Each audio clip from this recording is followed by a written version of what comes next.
Bismillahirrahmanirrahim. Assalamualaikum warahmatullahi wabarakatuh. Waalaikumsalam warahmatullahi wabarakatuh. Bismillah walhamdulillah wassalatu wassalamu ala rasulillah Sayyidina Maulana Muhammad ibn Abdillah wa ala alihi wa ashabihi wa man tabi'ahum bi ihsanin ila yaumil qiyamah. Subhanaka la ilma lana illa ma 'allamtana innaka antal alimul hakim. Rabbi shrah li sadri wa yassir li amri wahlul 'uqdatam min lisani yafqahu qawli waj'alni waziran min ahli amma ba'du. Ila hadratin Nabi Mustafa Muhammadin sallallahu alaihi wasallam wa ala alihi wa ashabihi wa azwajihi wa dhurriyyatihi wa ahli baitihi kiram wa jami'i ummatihi wal muslimin wal muslimat wal mu'minina wal mu'minat bainana wa khususan li hadzal kitab asy-syarif dari Muhammad Rasulullah syubillahi lahum al-fatihah. A'udzu billahi minasy syaithanir rajim. Bismillahirrahmanirrahim. Alhamdulillahi rabbil alamin arrahmanir rahim maliki yaumiddin iyyaka na'budu wa iyyaka nasta'in ihdinas siratal mustaqim siratal ladzina an'amta 'alaihim ghairil maghdubi 'alaihim waladdallin.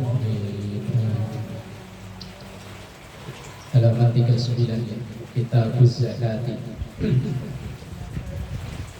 Bab kitab yang membahas tentang zakat, salah satu dari rukun Islam.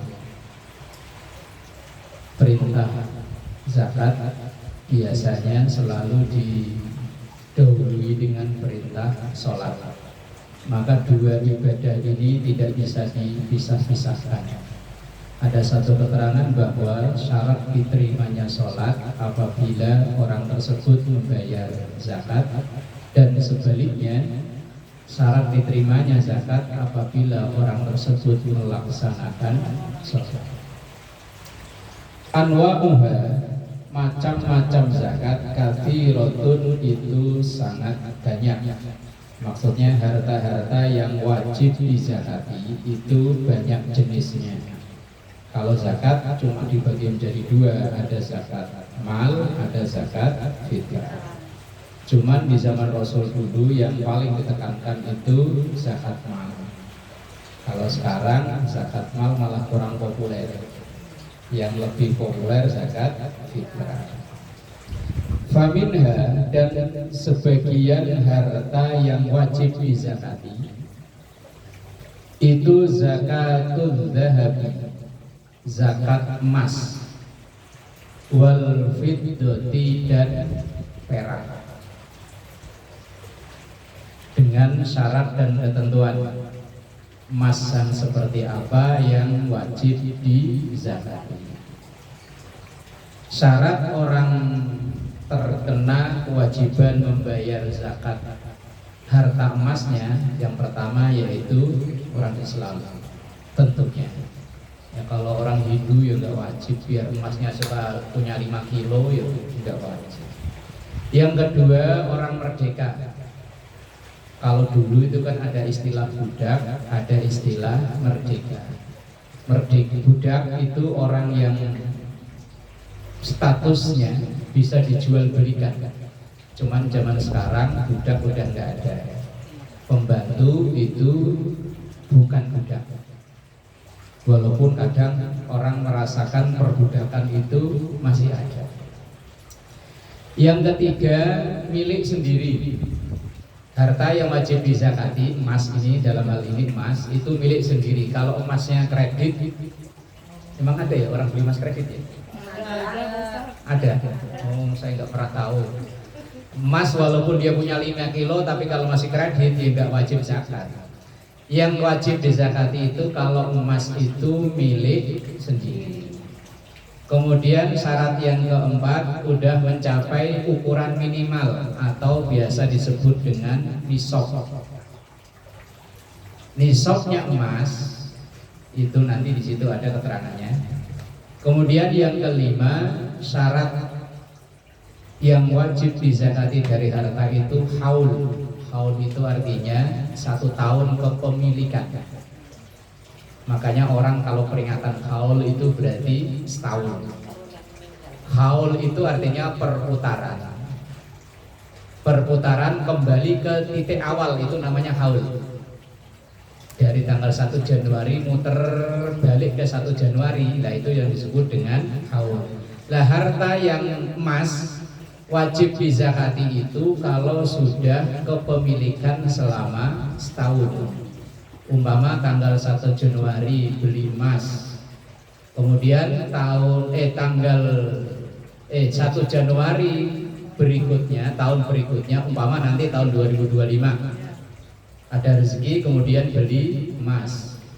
Nah kemudian emas itu akan kena zakat di tahun 2026. Itu dengan syarat emas itu milik sendiri, artinya bukan kreditan itu tadi, yang punya orang Islam. Kemudian satu nisab, dan ada pengecualian dalam mazhab Syafi'i. Emas itu kalau tujuan pembeliannya untuk hias, bukan, pokoknya makainya hanya untuk perhiasan, maka tidak kena wajib zakat. Tapi kalau ia beli emas memang tujuannya murni untuk investasi, untuk nabung, nggak pernah dipakai sama sekali, maka itu wajib zakat. Tapi kalau emasnya itu tujuan belinya untuk dipakai, walaupun misalnya sini setengah kilo gitu, kupingnya pendoer, kalau dipakai nggak kena zakat. Ya, tapi jangan akal-akalan. Biasanya akal-akalan itu begini, memang niatnya awalnya ya nabung, tapi sesekali dipakai biar gak kena zakat, punya niat begitu loh, biar gak kena zakat saya pakai Nah itu namanya nanti akal-akalan. Itu nanti kalau di neraka malaikatnya ya akal-akalan. Orang itu dimasukin ke drum, kemudian drumnya dibakar, ditendang-tendang. Kok saya disiksa? Saya nggak nyiksa kamu, saya nyiksa drum, cuma di dalamnya ada kamu. Akal-akalan. Ya, orang hukum akal-akalan fikih juga banyak. Dulu ada contoh kasus di antara hewan. Kalau dulu di kampung orang punya kambing itu kan sampai puluhan bahkan ratusan. Lah ketika kambing itu jumlahnya 40, maka wajib dizakati 1. Zakatnya keluarin 1. Lah itu kadang ada orang akal-akalan asal 39 jual. Kalau enggak di atas namakan anak, dikasih ke anaknya, nih kambing buat kamu nih. Nanti kalau udah lewat diminta lagi. Nah, itu pernah ada kasus. Apa namanya? Apa namanya? Borok sikutan. Udah dikasih diminta lagi. Itu pernah kasus yang walaupun kisah ini kadang diperdebatkan, kasus saklabah. Saklabah itu kan kasus di zaman Nabi. Awalnya orang miskin banget sampai kalau sholat aja buru-buru pulang karena bajunya itu gantian. Saking miskinnya itu baju satu dipakai gantian sama istrinya. Semiskin-miskinnya orang sekarang kan, bajunya sabrek-abrek. Semiskin-miskinnya orang sekarang loh. Ayo. Laki-laki cuma kebagian pojok dikit. Lah iya kan. Lah di zaman Rasul itu ada sahabat namanya Saklabah, saking miskinnya itu kalau assalamualaikum langsung pulang. Ketika ditanya kok nggak doa-doa dulu, nggak sholat sunnah dulu, enggak, bajunya udah ditunggu sama istri untuk sholat. Kemudian karena saking miskinnya minta didoakan oleh Rasulullah. Awalnya Rasulullah, ya udah kamu itu bagusnya emang begitu.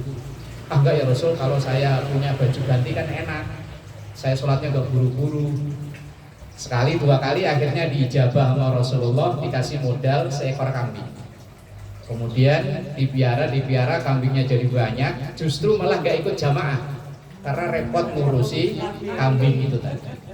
Puncak kemarahan Rasulullah ketika kambingnya itu sudah mencapai nisab itu tadi 40 ekor kambing, asal ditarik untuk bayar zakat ngeles.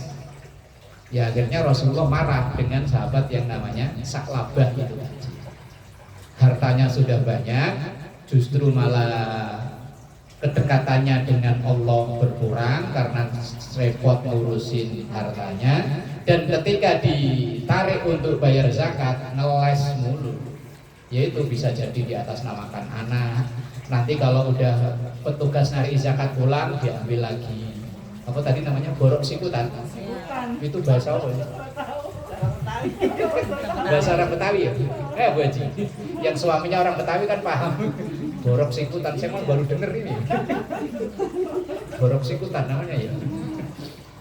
Nah itu orang zakat tapi akal-akalan. Lah emas itu asal iya tujuannya memang murni untuk invest, maka kena zakat. Tapi kalau tujuannya beli itu untuk dipakai hias, maka tidak kena zakat walaupun jumlahnya lebih dari 1 nisab. Wahia dan zakat ini maksudnya zakat emas dan perak wajibatun, itu hukumnya wajib. Alaman bagi orang malaka isyarina misqalan, yang memiliki 20 misqal minal zahabi, emas. Misqal itu ukuran zaman dulu. Kalau zaman sekarang kan udah dikonversi menjadi gram. Lah misqal itu oleh para ulama konversinya enggak sama. Yang tertinggi itu 96 gram, yang terendah 77 gram, yang tengah-tengah, dan ini yang dipakai di Indonesia itu 85 gram. Kalau orang punya emas dan itu milik sendiri, bukan kredit itu tadi, kemudian dimiliki selama setahun, tanggal 1 Januari ia beli 85 gram emas, kemudian nanti sampai tanggal 1 Januari berikutnya 2026 berarti baru ia terkena zakat. Zakatnya berapa? 2,5%. 2,5% itu gampangnya 1/40. Umpama emasnya itu harganya 1 juta umpama ya, hitung-hitungan gampang. Tahu sekarang berapa? 1,6. Pokoknya ini yang emas murni loh. Iya, 1,6. Yes, pokoknya umpama digampang 1 juta aja dalam alamat ya. Iya,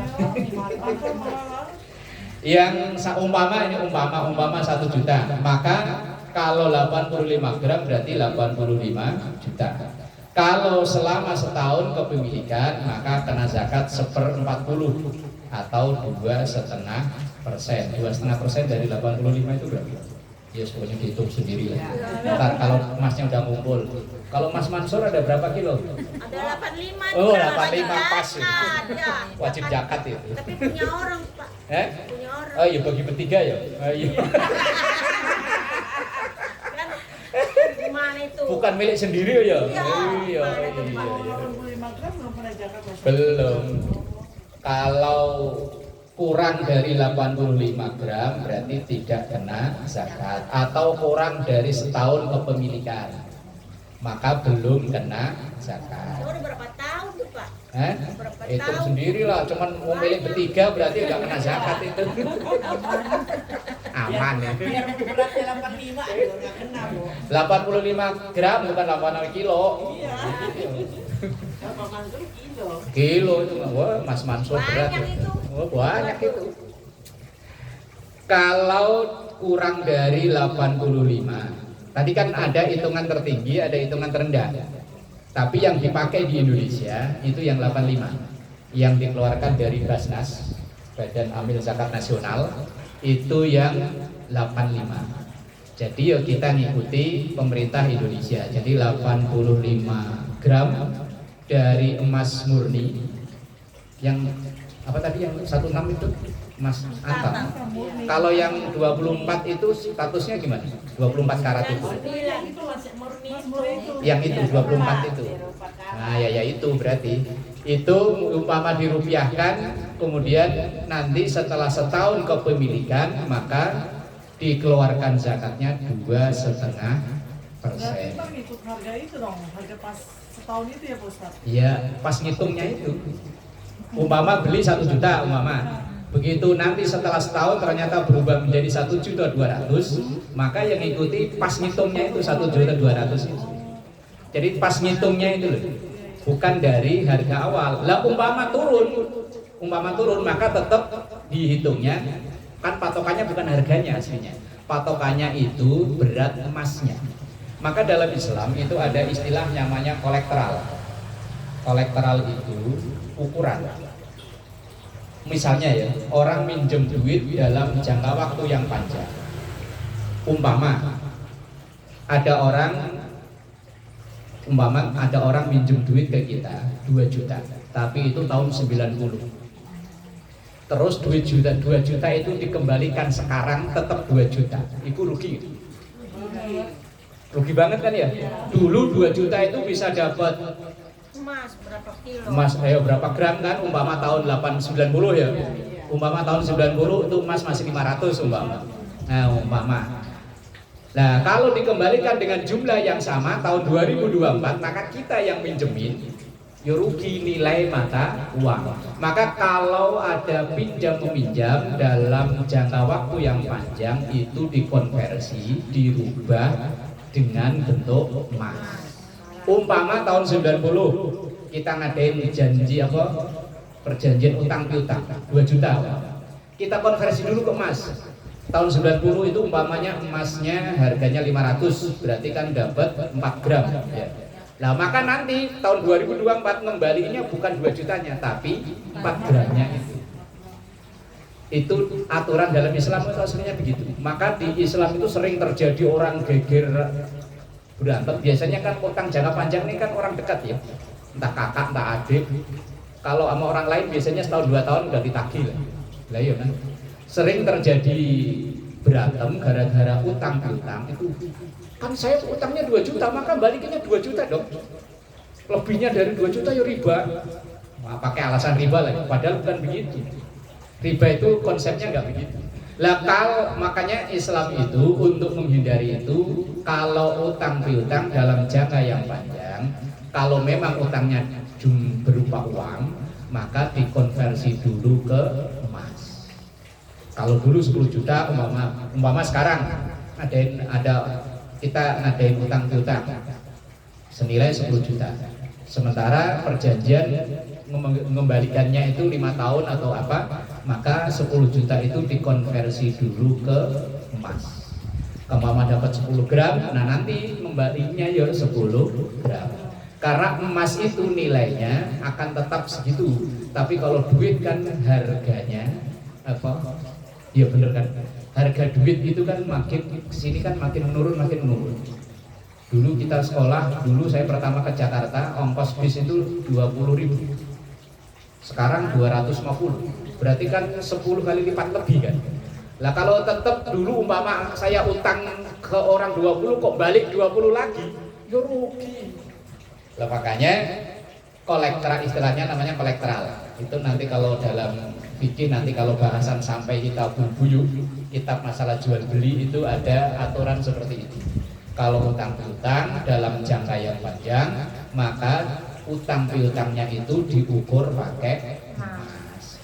Biar yang minjemi ini enggak rugi ya, kecuali kalau hanya setahun 2 tahun ya tidak. Lah mungkin kayak rumah ya sampai 15 tahun 20 tahun. Ya mungkin dikonversi ke emas itu tadi, tapi wallahu alam. Itu hitungannya saya nggak tahu kali. Tapi kalau dalam Islam itu ya pakai emas biar kedua belah pihak itu tidak terjadi pertengkaran.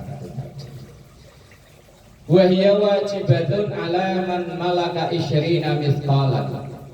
Orang itu wajib mengeluarkan zakat emasnya apabila sudah punya 20 mithqal. 20 mithqal itu sama dengan di Indonesia 85 gram emas. Minal dhahabil khalisi, dari emas yang al-khalisi, yang murni. Tadi yang 24 itu ya.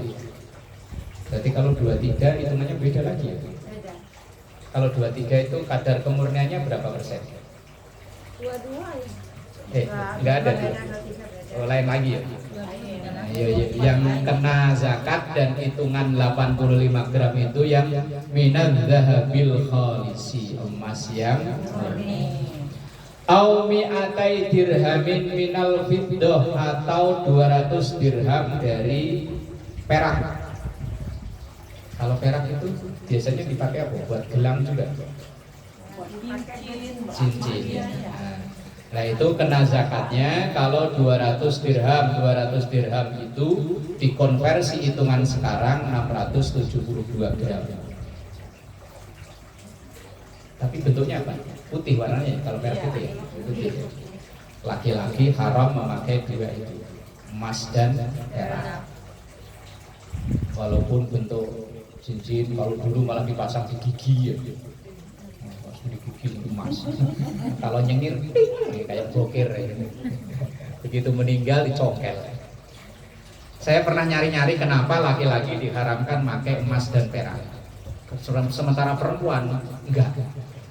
Itu saya cari-cari alasannya dari sisi kesehatan. Ternyata laki-laki itu darah kan tidak keluar, kalau perempuan kan per bulan keluar. Maka emas yang dipakai dalam jangka waktu yang lama itu mengandung zat apa, pakai nama kimia gitu, itu mempengaruhi kesehatan. Lah kalau perempuan karena darahnya itu tiap bulan keluar, maka nggak masalah. Wong penyakit itu keluar lewat darah haid itu. Tapi laki-laki enggak. Makanya laki-laki haram memakai dalam bentuk apapun perhiasan yang dari emas dan perak. Padahal dulu Rasulullah itu belum neliti ke sono. Tapi begitu ilmu pengetahuan modern neliti, ternyata laki-laki itu dilarang pakai emas, perak sama sutra. Emang perak nggak boleh juga laki? Laki-laki nggak boleh, sama. Kira emas doang. Nah sama. Zahab wal fiddah, nanti kalau ngaji kita fikih yang kakaknya ini, ya, itu ada dibahas. Lain kalau anak kecil. Anak kecil itu dalam tubuhnya ada zat imun apa gitu yang menangkal itu. Tapi kalau orang udah pada umur tertentu udah nggak boleh pakai emas. Kok arahnya kok ya kesono lho kok ayo ya arahnya kok ya kesono lho padahal ya. Ustaznya belum nyampe dia udah dulu. Iya. Heran saya. Saking pintarnya kan. Memang perlu dibina ya model begini kan. Luar Minal fiddatil khalisati, dari perak yang murni. Wahalal haulu, dan kondisinya dalam kepemilikan setahun. Haul itu artinya setahun. Kalau baru berapa bulan ya belum. Tapi tadi jangan akal-akalan. Udah 11 bulan, 15 hari dijual. Kan hilang kan setahunnya.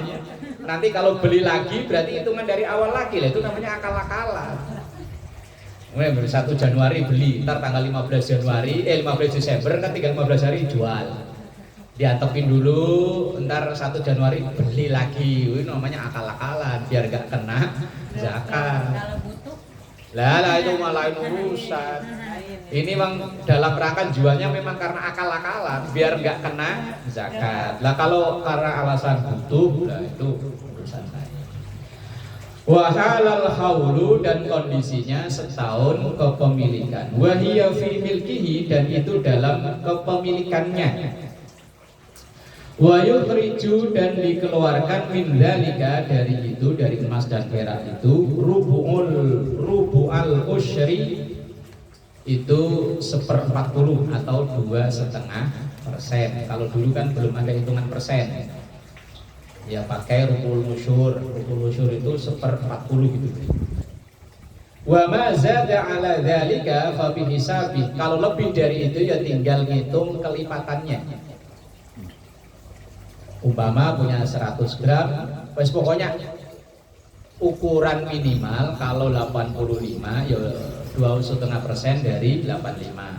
Kalau punyanya 100 gram berarti ya 2,5% dari 100 gram. Terus kemana zakat itu diberikan? Yang terbaik, yang paling baik adalah ke keluarga sendiri yang ekonominya nggak mampu. Jangan sampai diberikan ke sono, ada keluarga sendiri yang nggak mampu malah terlewatkan. Bukan hanya zakat aja ya. Misalnya kita punya kelebihan rezeki, ingin berbagi, itu diutamakan adalah keluarga. Kalau kebetulan memang ada di antara keluarga kita yang ekonominya kurang beruntung. Lah kalau keluarga udah beres, baru tetangga terdekat udah beres, kaya semua, ya wis baru keluar. Tapi yo nggak menutup kemungkinan boleh keluar, tapi jangan sampai orang-orang terdekat kita malah terlewatkan. Wallahu a'lam bishawab.